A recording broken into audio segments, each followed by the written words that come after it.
The story of the people's rebellion and their fear of giants comes from Numbers 13 to 14 and is one of the most significant moments in the Israelites' journey through the wilderness. It marks a turning point as the Israelites' lack of faith in God's promises leads to their punishment, 40 years of wandering in the desert. Let's explore the details of this story in depth.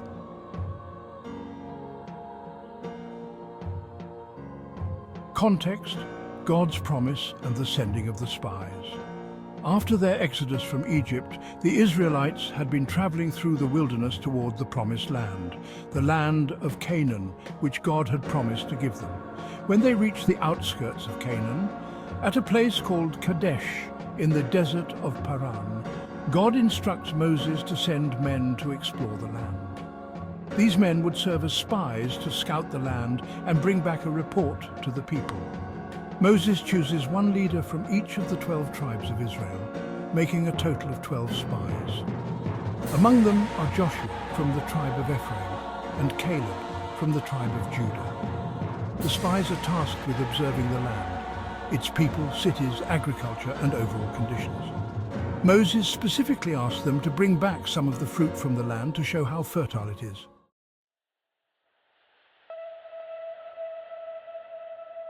The spies' journey into Canaan. The spies set out on their mission, traveling through Canaan for 40 days. They explore the land from the southern region near the Negev all the way to Rehob near Lebo Hamath in the north. Along the way, they see vast territories, fertile land, and impressive cities. At one point, the spies come to a place called the Valley of Eshcol, where they cut a cluster of grapes so large that it takes 2 men to carry it on a pole. They also gather pomegranates and figs as evidence of the land's abundance. This fruit serves as proof that Canaan truly is a land flowing with milk and honey, just as God had promised.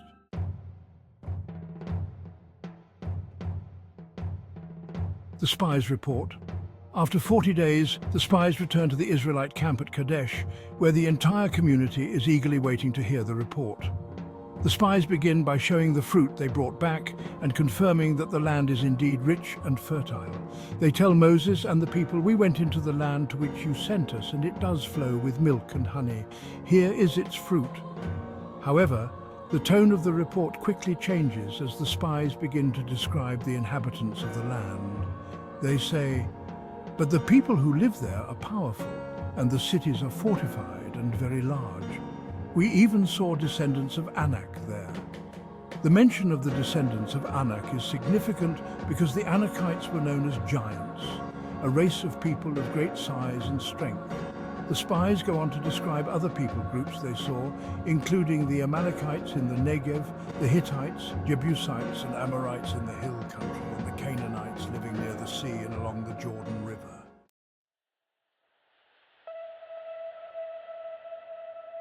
Caleb's faith versus the other spies' fear. As the people listen to the spies' report, they begin to murmur and grow fearful. However, Caleb stands up and silences the crowd. He expresses confidence in God's promise and urges the people to trust God and take action, saying, "We should go up and take possession of the land, for we can certainly do it." Caleb's bold declaration reflects his unwavering faith in God's power to deliver the land to Israel, regardless of the obstacles they face. However, the other 10 spies immediately counter Caleb's statement with even more discouraging news, saying, "We can't attack those people. They are stronger than we are." The spies then spread a bad report among the Israelites, focusing on the size and strength of the inhabitants, particularly the Nephilim, a race of giants mentioned earlier in Genesis.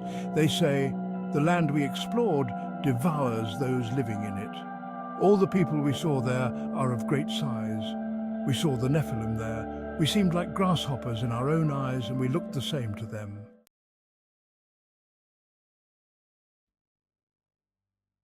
The people's rebellion. The Israelites are gripped by fear after hearing the report. Instead of trusting in God's promise to give them the land, they begin to panic. That night, the whole community raises their voices in grumbling and weeping. They complain against Moses and Aaron, saying, "If only we had died in Egypt or in this wilderness. Why is the Lord bringing us to this land only to let us fall by the sword? Our wives and children will be taken as plunder." Wouldn't it be better for us to go back to Egypt? The people are so consumed by fear and doubt that they consider choosing a new leader to take them back to Egypt, where they had been enslaved. In their minds, it would be better to return to bondage than to face what they believe is certain defeat in Canaan.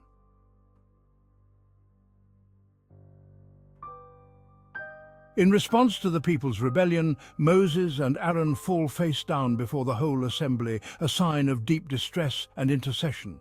Meanwhile, Joshua and Caleb tear their clothes, an act of mourning and anguish. They plead with the people, saying, "The land we passed through and explored is exceedingly good.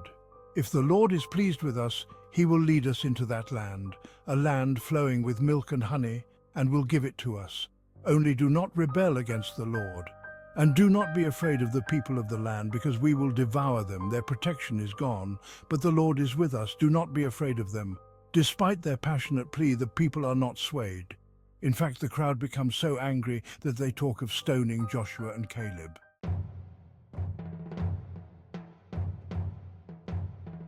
At this moment, the glory of the Lord appears at the tent of meeting for all the Israelites to see. God is furious with the people's lack of faith and rebellion. He speaks to Moses saying, "How long will these people treat me with contempt? How long will they refuse to believe in me in spite of all the signs I've performed among them?" God expresses his intention to strike the Israelites with a plague and destroy them, but Moses intercedes on their behalf, pleading with God to spare them for the sake of his name and his promise to the forefathers, Abraham, Isaac, and Jacob. God listens to Moses and decides not to destroy the people immediately. However, he declares a severe punishment because of their unbelief and rebellion. The current generation of Israelites, those 20 years old and older, will not enter the promised land. Instead, they will wander the wilderness for 40 years, 1 year for each day the spies were in Canaan. Only Joshua and Caleb, who remained faithful, will be allowed to enter the land. God also strikes down the 10 spies who spread the bad report, causing them to die from a plague.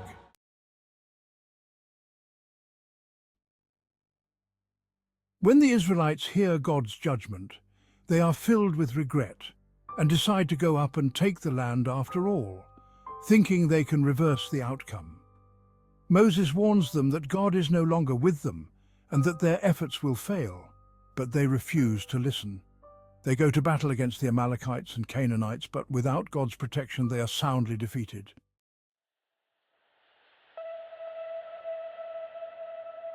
The story of the Israelites' rebellion and fear of giants teaches profound lessons about faith, trust in God's promises, and the consequences of disobedience. Despite witnessing God's power in delivering them from Egypt and providing for them in the wilderness, the Israelites allowed fear to overtake them. Their lack of faith resulted in a 40-year delay in entering the promised land, and many never saw the fulfillment of God's promise. This story reminds us that when God gives a promise, we must trust him, no matter how impossible the situation may seem. Just as Joshua and Caleb believed in God's ability to overcome the giants, we too must have faith that God will lead us through our own challenges. If you enjoyed this video, please give us a thumbs up and share. If you haven't already, come on over and join our family by subscribing to our channel. May God bless you and all your endeavors. Thank you for watching.